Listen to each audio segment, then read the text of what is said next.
ठिकाणी येणाऱ्या विधानसभेत आपल्याला नेमकं काय वाटतं?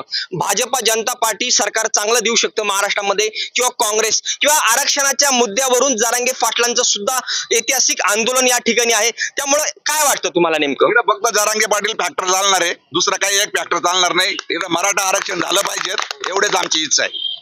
मला एक सांगा, भाजपा जनता पार्टीच्या काळात आपण काँग्रेसचे सुद्धा समर्थक नाही किंवा भाजपचे पण नाही, परंतु जी घोषणा केली होती शेतकऱ्याला सरसगट कर्ज माफ, ती सगळी फोल ठरली, ती खोटी आहे. कुठेही काही दिलेलं नाही, कोणत्याही शेतकऱ्याला काही त्याचा फायदा झालेला नाही. दादा आपलं नाव काय व आपण काय करता? वसंतदादा पानगावाने. मी शेतकरीच आहे आणि मी कोणत्याही राजकीय पक्षाचा सदस्य नाही. तर ज्या वेळेस